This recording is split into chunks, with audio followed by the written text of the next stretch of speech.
আসসালামু আলাইকুম এভরিওয়ান। আজকে আমি আপনাদেরকে সাধারণভাবে একটি কামিজ কাটিং করে দেখাবো। তো প্রথমত আমি কাপড়টার ভাঁজটা খুলে নিব। তো আমি কাপড়টাকে প্রথমত ভাঁজ করে নিব। পিছন পার্টটাকে আমি এভাবে দুই পার্ট করে ভাঁজ করে নিয়েছি। এখন আমি সামনের পার্টটাকেও সেমভাবে ভাঁজ করে নিব। আমি কাপড়টাকে 4 পার্ট করে ভাঁজ করে নিয়েছি। এই যে দেখুন, 1 পার্ট, 2 পার্ট, 3 পার্ট, 4 পার্ট। সবসময় খেয়াল রাখতে হবে 4টা পার্টই কিন্তু আমাদের লাগবে, না হলে কিন্তু আমাদের জামাটা হবে না। প্রথমত আমি আমার জামার লম্বার মেজারমেন্টটা নিয়ে নিব। লম্বার মেজারমেন্টটা হচ্ছে আমার 43, আমি 2 ইঞ্চি বাড়তি নিব। আমি 45 ইঞ্চি লম্বার মাপটা নিয়েছি। এখন আমি চলে যাব হচ্ছে উপরে।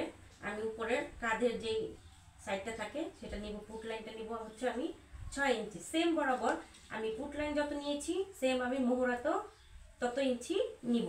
নেওয়ার পরে এইখানে যে লম্বাটা ছিল সেখান থেকে আমি আমার কোমরের মেজারমেন্টটা নিয়ে নিব আর হাইয়ের মেজারমেন্টটা নিয়ে নিব। আমার কোমরের মেজারমেন্টটা হয়েছে হচ্ছে 14 ইঞ্চি আর আমার কোমরের মেজারমেন্টটা হয়েছে হচ্ছে 20 ইঞ্চি, যেখান থেকে আমার ফাড়াটা নামবে। এখন আমি আমার যে বডিটা আছে সেটা আমি ভাগ করে, যে বডি পুরা যে বডিটা আমার আছে সেটার আমি 4 ভাগের 1 ভাগ এখানে নিব।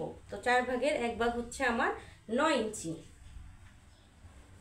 9 ইঞ্চি আর আমার পেটের যেই মাপটা আছে সেটা 4 ভাগের 1 ভাগ নিব, সেটা হচ্ছে আমার 8 ইঞ্চি। আর আমার যেই হিপের যেই অংশটা আছে সেখানে হচ্ছে আমার 9 ইঞ্চি। এই পুরাটাই আমি এইভাবে করে মেজারমেন্টটা মিলিয়ে দিব। মিলিয়ে দেওয়ার পরে হচ্ছে আমি আরেকটু নিচে নেমে যাব। নিচে গিয়ে আমার যে নিচের যে অংশটা আছে সেটা হচ্ছে আমার যে ঘের হিপ লাইনটা থাকবে সেখান থেকে আমি ঘেরটা নিচের দিকে নামাবো। ঘেরটা নিব হচ্ছে আমি 12 ইঞ্চি আর সেলাইয়ের জন্য নিব আমি 1.5 ইঞ্চি বরাবর। এখন আমি যেই হিপ লাইনটা দিয়েছি এটা থেকে আমি নিচের এই কাপড়টাকে একদম মিলিয়ে দেব এইভাবে করে। আর আমার সেলাইয়ের জন্য লাগবে হচ্ছে আমার 1.5 ইঞ্চি পরিমাণ কাপড়টা আমার নিতে হবে। আমি এভাবে করে করে দিব, দাগ কেটে দেবো যেন আমি দাগ অনুযায়ী এটাকে কাটতে পারি। এখন আমি জামাটাকে একটু ঘুরিয়ে নিলাম, আমি দাগ অনুযায়ী কাটিং করব।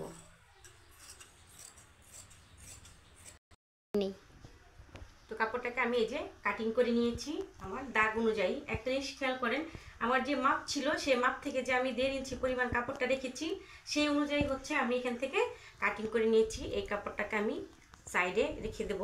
এখন আমরা অনেক সময় ভাবি, মানে মনে করতে পারি না যে আমি যে দাগ ছিল যে পার্টে সেই পার্টটা আমি সেলাই করেছি, কিন্তু অন্য যে পার্টটা সেটা আমি কিভাবে সেলাই করব।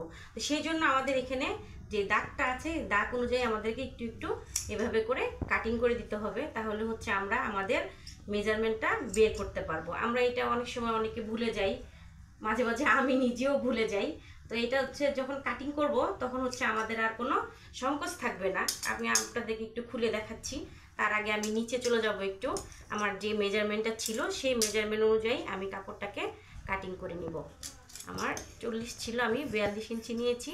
সোজা করে কাটবেন না, আপনারা একটু অ্যাঙ্গেল করে উপরের দিকে কাটবেন। তাহলে এই জিনিসটা হচ্ছে আমরা অনেক সময় জামাটা তৈরি করার পরে জামাটা ঝুলে যায়। তো এটা যখন আপনি 1 ইঞ্চি পরিমাণ যখন ডাউন দিবেন তখন আপনার এই জামাটা আর ঝুলে যাবে না। তা আমি আরেকটা জিনিস যেটা আপনাকে দেখাতে চেয়েছিলাম আপনাদেরকে, দেখুন আমি এই পাশে যখন দাগ ছিল আমি এই পাশে সেলাই করব, কিন্তু আমি এই পাশে যখন আসব তাহলে তখন আমি কিভাবে সেলাই করব। তখন আমার এই যে টিকমারটা দিয়েছি এই টিকমার অনুযায়ী হচ্ছে আমি মেপে এখান থেকে সেলাই করে নেব ভিউয়ার্স। তো আশা করি আপনারা বুঝতে পেরেছেন, আমিও হয়তো বা আপনাদেরকে বোঝাতে পেরেছি কিনা বলতে পারবো না। তো আপনারা আমার জন্য দোয়া করবেন। যদি আপনারা এরকম নিত্য নতুন ভিডিও পেতে চান তাহলে আমাকে কমেন্ট করবেন, আমি নিশ্চয়ই আপনাদেরকে কাটিং করে দেখাবো। কোন জিনিসটা আপনারা জানতে চাচ্ছেন আমাকে একটু কমেন্টে জানাবেন। আল্লাহ হাফেজ, আসসালামু আলাইকুম।